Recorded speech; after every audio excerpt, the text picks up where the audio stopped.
अन्याय के विरुद्ध संघर्ष करना प्रत्येक धर्मशील व्यक्ति का मनुष्योचित कर्तव्य है, फिर अन्याय करने वाला चाहे कितनी ऊंची स्थिति का क्यों न हो। भगवान शिव। पुस्तक का नाम महापुरुषों के अविस्मरणीय जीवन प्रसंग भाग 1। हम सभी के लिए आत्मिक प्रगति की ओर अग्रसर कराने वाला ज्ञान, व्यक्तित्व को ऊंचा उठाने का एकमात्र उपाय महापुरुषों के संस्मरणों का स्वाध्याय ही माना जा सकता है। जब कभी जिज्ञासा या शंका मन में उठे तो उसकी पूर्ति तत्संबंधित घटना प्रसंगों को पढ़कर की जा सकती है। छोटे छोटे संस्मरण पढ़ने में भी सहज होते हैं और उनसे ली जाने वाली प्रेरणा हृदयंगम करने में किसी प्रकार की कठिनाई नहीं आती।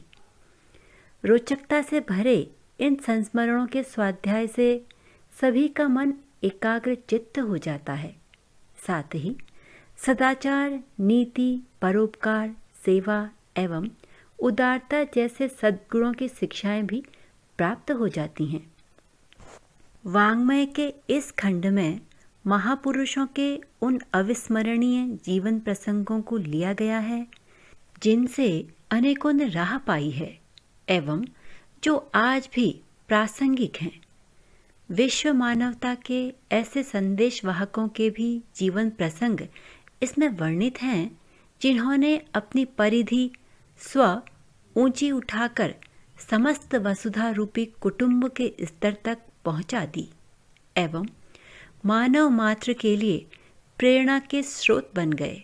इस खंड के अंतिम अध्याय में पीड़ित मानवता के अनन्य सेवकों के रूप में ऐसे महापुरुषों को वर्णित किया गया है जिनकी त्याग, निष्ठा, समर्पण, साधना के बलबूते ही विश्व वसुधा प्रगति को प्राप्त हो पाई एवं उनके प्रयासों के माध्यम से ही आज मानवता को हम जीवित पाते हैं।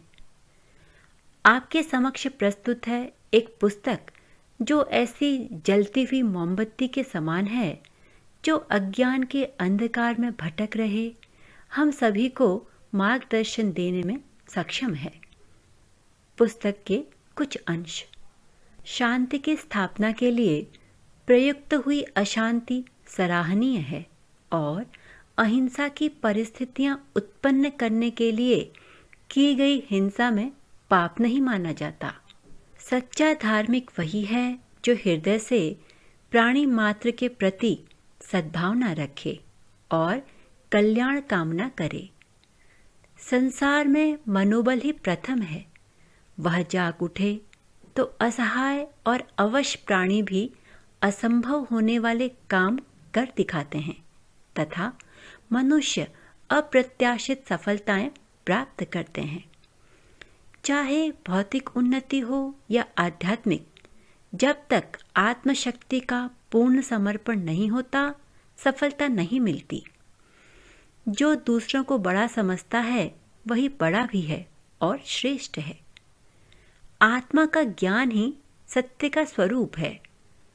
उसको पा लेना ही मनुष्य जीवन का सबसे बड़ा पुण्य है और उसके प्रति अज्ञान की अवस्था ही सबसे बड़ा पाप है। कोई व्यक्ति बुरा नहीं होता और न खतरनाक। उससे कुछ भूलें होती हैं जिनका परिमार्जन निश्चित रूप से संभव है। पुस्तक के कुछ बिंदु।